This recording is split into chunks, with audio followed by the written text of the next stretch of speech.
Eu cumprimento a igreja com a paz do Senhor, amém? Amém. Graças a Deus. Irmãos, todos nós temos um chamado para as nossas vidas. E hoje nós vamos aprender um pouco sobre como cumprir esse chamado nas nossas vidas através de um profeta. E também nós vamos aprender sobre os desertos das nossas vidas, o porquê sobrevêm desertos nas nossas vidas. E muitas vezes, para que o chamado na nossa vida seja cumprido, o próprio Deus, Ele permite e nos leva para o deserto. Lembrando que o próprio Senhor Jesus, Ele precisou passar pelo deserto. Amém? E a palavra de Deus diz que não houve profeta como ele, e ele foi o último profeta. Nós vamos falar sobre João Batista. Qual era o seu chamado? Qual era o seu propósito? A Bíblia relata, irmãos, que João Batista, ele era primo do nosso Senhor Jesus. E lá no Antigo Testamento, em Isaías, capítulo 40, versículo 3, diz assim: voz do que clama no deserto, preparai o caminho do Senhor, endireitai o ermo, vereda ao nosso Deus. Então, lá no Antigo Testamento já dizia que viria um profeta para preparar o caminho antes mesmo da vinda do nosso Senhor Jesus. Então, nós vamos aprender um pouquinho sobre a vida desde o nascimento de João Batista.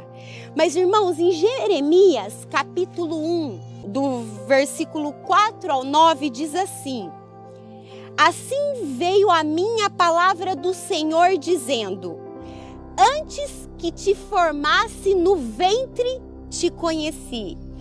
Antes que saísse da madre, te santifiquei. As nações te dei por profeta. Então disse eu: ah, Senhor Deus, eis que não sei falar, porque ainda sou um menino. Mas o Senhor me disse: não diga, eu sou um menino, porque a todos a quanto eu te enviar, irás, e tudo quanto te mandar, falarás. Não temas diante deles, porque eu estou contigo para te livrar, diz o Senhor.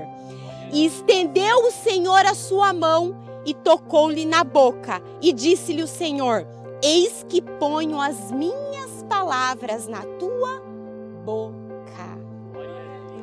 Então, irmãos, todos nós temos um chamado, e o Senhor trouxe cada um de nós nessa noite para dizer que antes mesmo de nós sermos formados no ventre das nossas mães, Ele nos escolheu. Amém? Então vamos entender um pouquinho do início de tudo de João Batista. A palavra de Deus vai dizer no livro de Lucas, capítulo 1, irmãos, que o pai de João Batista chamava Zacarias e a sua mãe chamava Isabel. A Bíblia relata, irmãos, que ambos eram justos, temente a Deus. Porém, eles não tinham filhos e já eram avançados de idade. E certo dia, irmãos, Zacarias, ele era um sacerdote, a palavra de Deus diz. E ele entrou diante do santuário ao Senhor para prestar as orações e oferecer incenso ao Senhor no santuário. E ali, irmãos, quando ele estava orando no santuário do Senhor, apareceu um anjo para ele e disse que ele teria um filho e que ele deveria colocar um nome naquele menino de João. E naquele momento, o anjo disse para ele que o menino seria cheio do Espírito Santo desde o seu nascimento e que teria um ministério muito importante. Lucas capítulo 1, do versículo 11 ao 17, vai dizer assim, ó. E um anjo do Senhor lhe apareceu, pôs em pé à direita do altar do incenso. E Zacarias, vendo, turbou-se e caiu temor sobre ele. Mas o anjo lhe disse, Zacarias, não temas, porque a tua oração foi ouvida. Isabel, tua mulher, dará à luz um filho e lhe porá o nome de João. E terás prazer e alegria, e muitos se alegrarão no seu nascimento, porque será grande diante do Senhor. Não beberá vinho, nem bebida forte, será cheio do Espírito Santo, já desde o ventre de sua mãe. E converterá muitos dos filhos de Israel ao Senhor seu Deus. Irá diante dele o espírito e virtude de Elias, para converter os corações dos pais aos filhos e os rebeldes à prudência dos justos, com o fim de preparar ao Senhor um povo bem disposto. Então, irmãos, o anjo apareceu e disse tudo isso a ele. Mas naquele momento, Zacarias, ele foi incrédulo, ele não creu. E o anjo disse para ele, porque você não creu, Zacarias, você vai ficar mudo. Você não vai falar até o nascimento do teu filho. E assim, irmãos, aconteceu. Zacarias, quando ele desceu do santuário, ele estava mudo. E passou-se o tempo, Isabel, sua esposa, como o anjo havia determinado, ela deu à luz a um menino. E ali, irmãos, quando ela estava ali, os parentes se achegaram e falaram para ela, olha, o menino tem que se chamar Zacarias. E ela falava, não, meu filho vai se chamar João. E aí perguntaram para ele, mas Zacarias, qual vai ser o nome do seu filho? A palavra de Deus diz que ele pegou uma tabuinha e escreveu que o filho dele se chamaria João. E a partir daquele momento ele voltou a falar.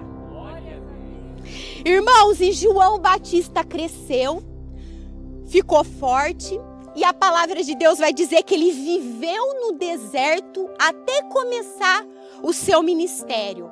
Ele não bebia nenhum tipo de bebida forte, ele vestia roupa de peles de camelo e ele comia gafanhotos e mel.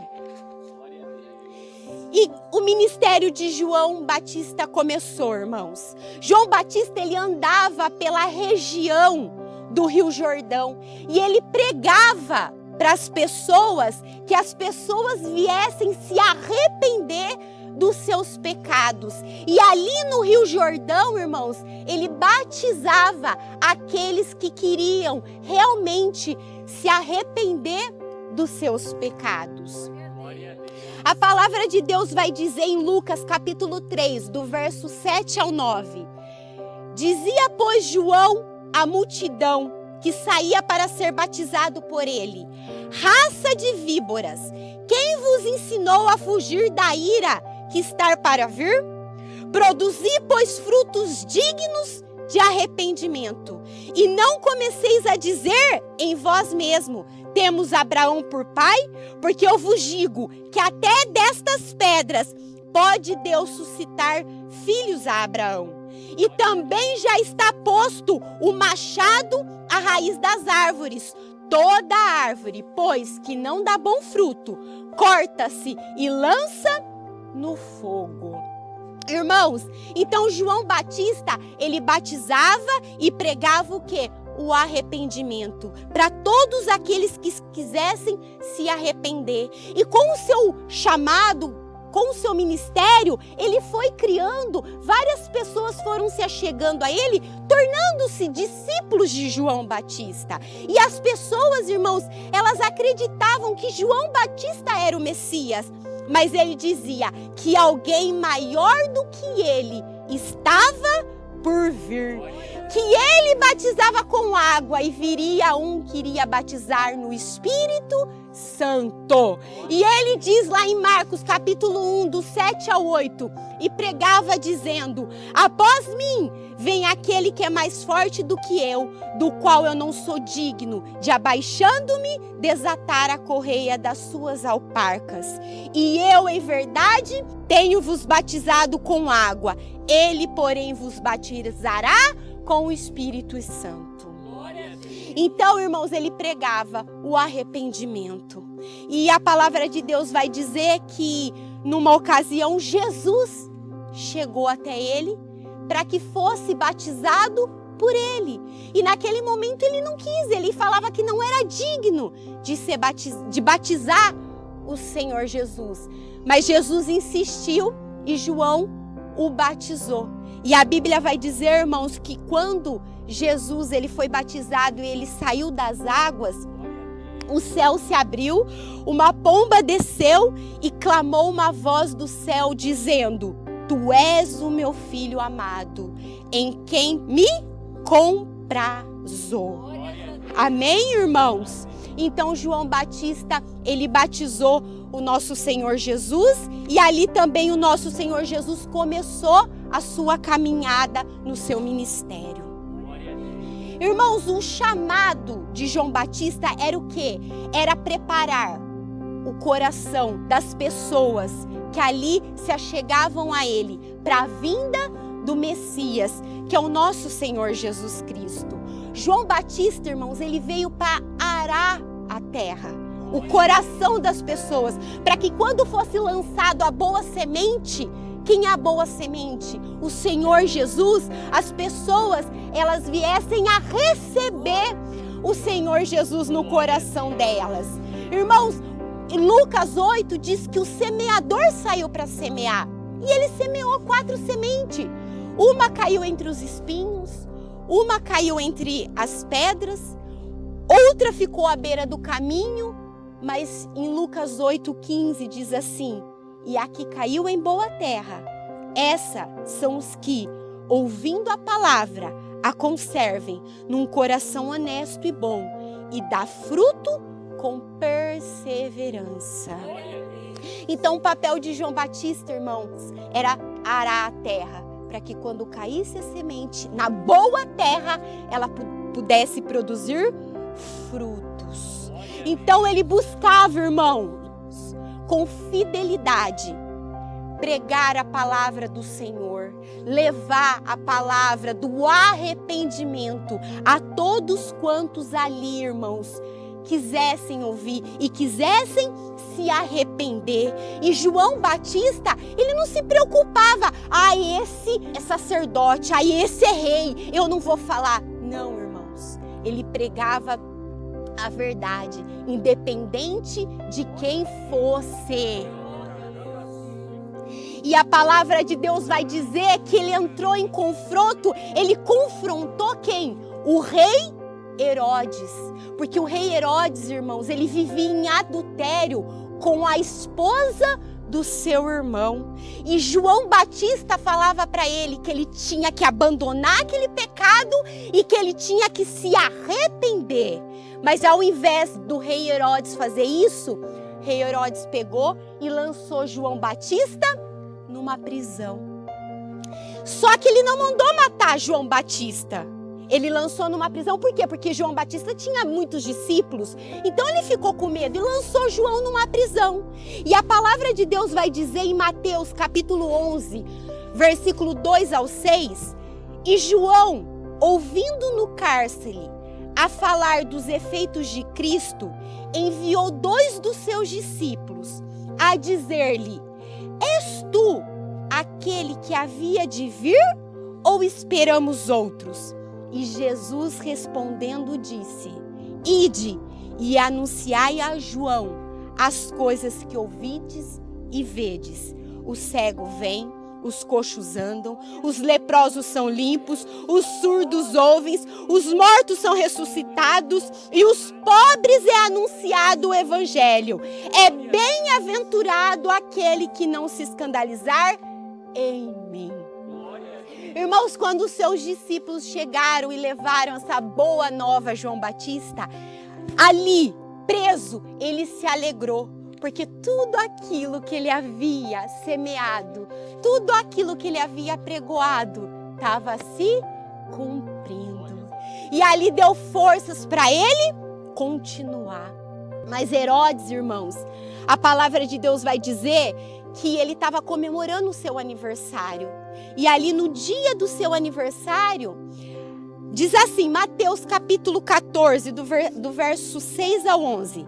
Festejando-se, porém, o dia natalício de Herodes, dançou a filha de Herodias diante dele e agradou Herodes. Por isso, prometeu com juramento dar-lhe tudo o que pedisse. E ela, instruída por sua mãe, disse: dai-me aqui, num prato, a cabeça de João Batista. E o rei afligiu-se, mas por causa do juramento e dos que estavam à mesa com ele, ordenou que lhe se desse. E mandou degolar João no cárcere. E a sua cabeça foi trazida num prato e dada à jovem. E ela a levou à sua mãe. Então, naquele momento, irmãos, Herodes deu a palavra dele e ele cumpriu. E João Batista foi decapitado na prisão. Mas, irmãos, o seu legado continuou vivo. Tudo aquilo que ele havia feito, o Senhor Jesus continuou dando andamento nas palavras que ele havia apregoado. Irmãos, o que nós aprendemos com essa lição do chamado da vida de João Batista? Ele foi chamado para cumprir um propósito. E naquele momento que acabou a vida dele, fisicamente falando, o propósito para aquilo que ele foi chamado, ele havia cumprido na vida dele. Porque nós podemos dizer assim, o nosso Senhor Jesus poderia ter ressuscitado ele? Poderia, como ressuscitou Lázaro, como fez todos aqueles milagres que mandou anunciar para ele. Mas por que Jesus não fez? Por que Jesus não ressuscitou João Batista? Porque o propósito dele ali já tinha terminado. Irmãos, o que nós aprendemos na nossa vida? Tudo na nossa vida, até aquilo que você fala que é ruim, ele tem um propósito. E todos nós na nossa vida já perdemos algo, ou se não perdemos, de alguma maneira vamos acabar perdendo. Só que, irmãos, a palavra de Deus diz que o nosso Deus, ele é poderoso para restituir. Mas se ele não restituir aquilo que nós perdemos, ele vai nos ajudar a superar. Então, irmãos, às vezes, um exemplo, perdemos um emprego, tá? Trabalhei tantos anos numa empresa, tá? Fui mandado embora. Até aquele momento que eu trabalhava naquela empresa, eu cumpri o meu propósito fielmente. A porta fechou. Deus está te dizendo, eu não vou restituir aquele emprego, mas eu vou te ajudar a superar. Eu não sei nessa noite o que você entrou pedindo, se é para que Deus venha te restituir. Mas uma coisa eu te digo, se o nosso Deus, ele não restituir, não se preocupa, porque ele vai nos ajudar a superar, irmãos. Irmãos, aí como eu supero aquilo que não será restituído? Não dói? Dói, irmãos. Dói, às vezes você quer tanto algo, mas Senhor, é com muito temor que eu falo, às vezes até a perca de um ente querido, seja um esposo, uma esposa, um filho, um pai, uma mãe, um irmão, eu não sei, mas meu Deus, o Senhor podia ter salvo, podia, mas por que o Senhor não fez? Porque o propósito foi cumprido. Ah, mas está doendo. Ele vai te ajudar a superar, irmãos. Como ele vai ajudar a superar? A palavra de Deus diz que quando Jesus soube que João Batista havia morrido, Mateus 14, 13 diz assim: e Jesus, ouvindo isto, retirou-se dali num barco para um lugar deserto, apartado. E sabendo o povo, seguia a pé desde as cidades. Irmãos, então quando Jesus ele soube que João Batista havia morrido, ele montou no seu barco e foi para um lugar deserto. O que significa deserto? Despovoado, sem gente, região que se caracteriza habitualmente pela extrema aridez, por vegetação escassa, lugar solitário. Deserto, irmãos, caminho de superação. Deserto, lugar que você vai sozinho, mas o nosso Deus, Ele está lá com você. Irmãos, existem desertos na nossa vida que Deus nos manda, mas existe deserto nas nossas vidas que nós temos que montar no nosso barquinho e irmos sozinhos. Em Marcos capítulo 1, versículo 35 diz assim, levantando-se de madrugada, muito cedo, fazendo ainda escuro, saiu e foi para um lugar deserto e ali orava. Então vai ter momentos na nossa vida que nós vamos ter que ir para o deserto. Sair, irmãos, aparentemente de cena e ficar ali, só você e Deus. O deserto, ele dói. O deserto, ele machuca. Ele deixa cicatriz. Mas é também lá no deserto que ele sara feridas, que ele nos ajuda a superar as nossas percas. Ele faz nós sermos mais fortes e a nossa confiança está voltada nele, irmãos. Irmãos, várias pessoas na Bíblia passaram por tempos de deserto, aonde enfrentaram muitos desafios. E com o deserto, aprenderam muitas lições. E vai ter na nossa vida, se você ainda não passou, ou se às vezes você nunca passou, você vai passar. Ou às vezes você está passando um deserto. Irmãos, vai ter momentos na nossa vida que nós vamos ter que passar pelo deserto.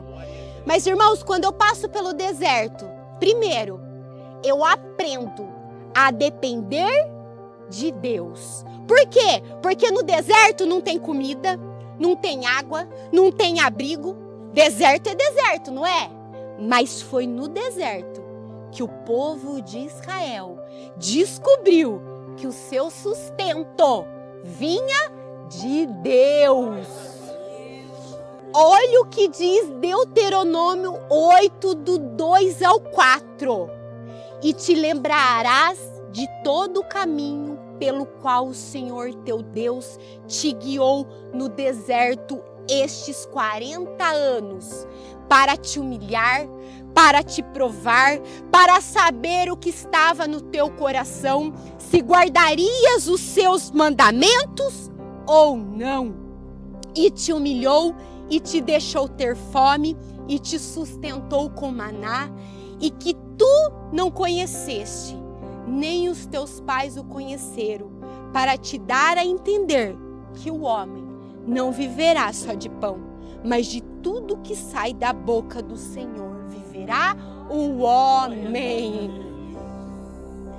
Irmãos, ninguém passou fome no deserto. Deus cuidou nos mínimos detalhes daquele povo durante 40 anos. É no deserto que nós aprendemos, irmãos, a depender de Deus. É ali no deserto que a nossa confiança sai de quem eu sou, da profissão que eu tenho, do diploma que eu tenho, da carreira que eu tenho, da família que eu tenho, da posição que eu tenho. É lá no deserto que nada disso se importa. É ali no deserto, irmãos, que eu vejo que tudo isso que eu tenho aqui na terra não resolve nada. É ali que eu preciso depender de quem? De Deus, irmãos. A Bíblia diz que nem as roupas que o povo andava no deserto envelhecia, nem os seus pés inchava.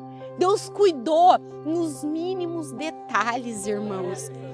Ele tem cuidado de nós nos mínimos detalhes. Mas a primeira lição que nós aprendemos quando eu estou no deserto, para eu depender de Deus. Outra coisa, irmãos, que o deserto nos ensina. No deserto nós aprendemos o que é essencial para as nossas vidas, irmãos. É no deserto que nós aprendemos a dar valor, muitas das vezes, para aquilo que para muitos não tem valor. Irmãos, João Batista, ele vivia aonde? No deserto. Ele pregava ali aonde? No deserto. Ele não tinha uma vida de luxo, de comodidade, como nós lemos. A palavra de Deus diz que ele se alimentava de gafanhotos, de mel. Ele vivia ali pregando a palavra de Deus, mas ele sabia o que era essencial na vida dele, que era anunciar a palavra de Deus, a vinda do nosso Senhor Jesus Cristo, anunciar as pessoas que nós teríamos que seguir o nosso Senhor Jesus Cristo. Então, irmãos, é quando eu estou no deserto que eu aprendo a dar valor para aquilo que realmente importa. É quando eu estou no deserto, irmãos, que eu descubro o que é essencial na minha vida. E às vezes, Deus até permite a gente perder. A gente, sabe, para quê, irmãos? Para aprender a dar valor para as pequenas coisas. Mas a palavra de Deus diz que fui moço, hoje sou velho, eu nunca vi um justo desamparado, nem sua descendência mendigar o pão. Quer dizer, Deus não vai deixar faltar. Ele vai nos dar na medida certa, irmãos. Mas aprenda nesse deserto das nossas vidas a descobrir o que é essencial para nós.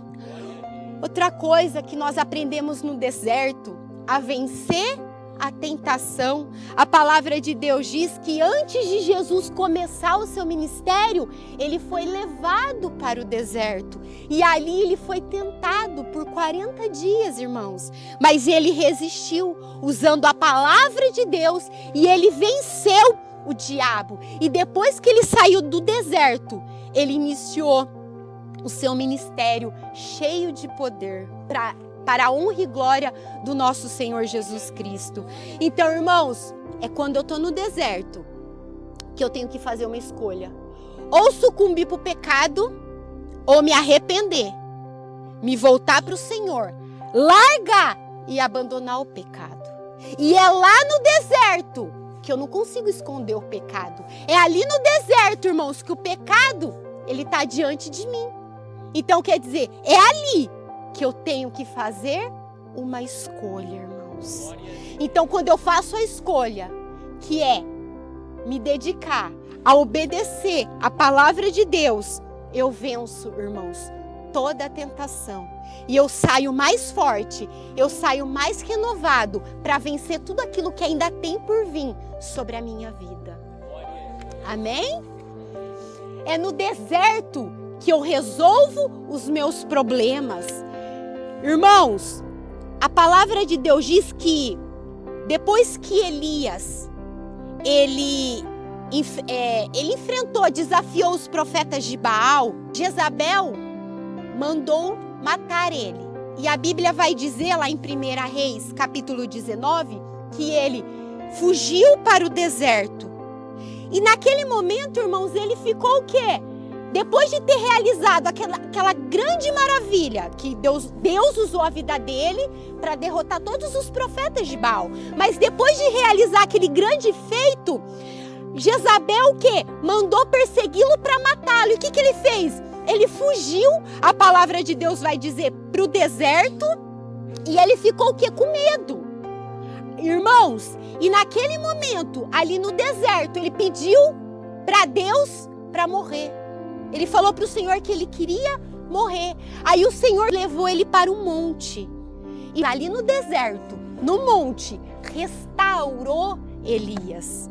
E disse para ele voltar, que tinha 7.000 profetas escondidos para ajudar ele.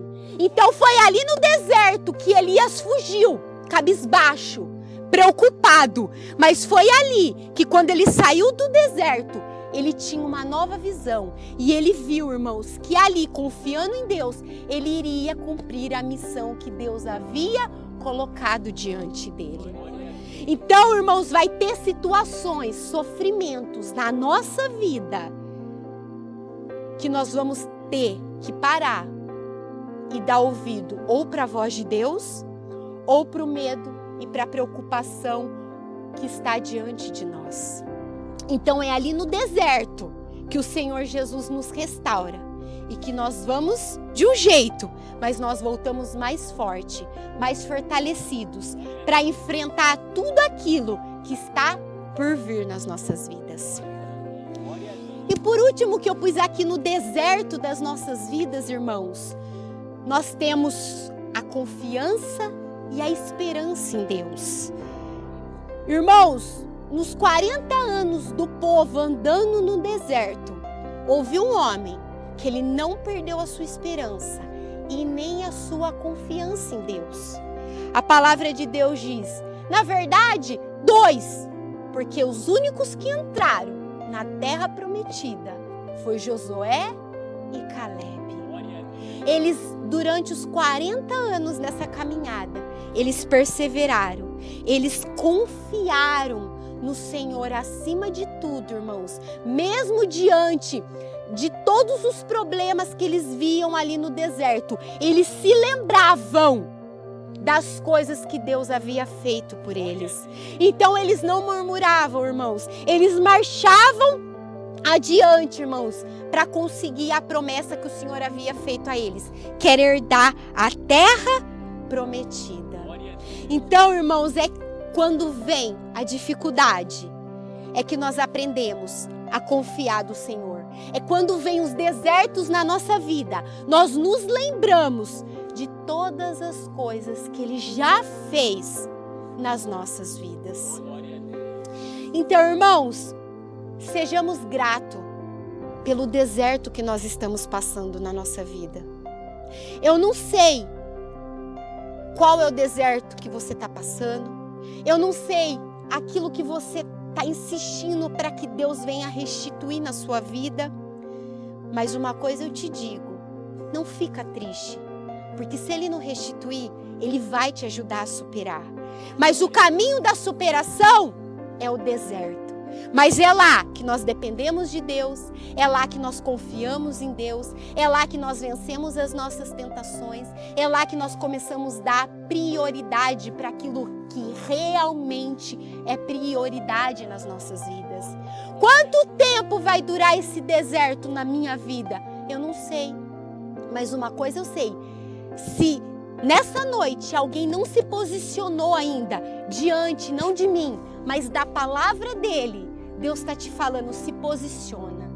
Larga tudo aquilo que ainda te prende num jugo desigual, irmãos. Renuncia tudo aquilo que te prende. Toma a tua cruz e segue Jesus, irmãos. Resista ao diabo, abandona. A palavra de Deus diz, sujeitai-vos a Deus. Resistir o diabo e ele fugirá de vós. Resista aquilo que está diante de você, irmãos. Sujeita a Deus, que é a palavra dele, e ele vai te ajudar a superar tudo aquilo que você perdeu na sua vida.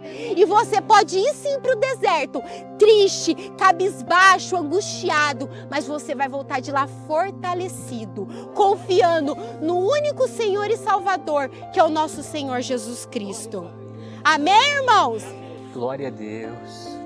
Só quero compartilhar umas poucas palavras, a gente já dá a bênção apostólica e nós vamos.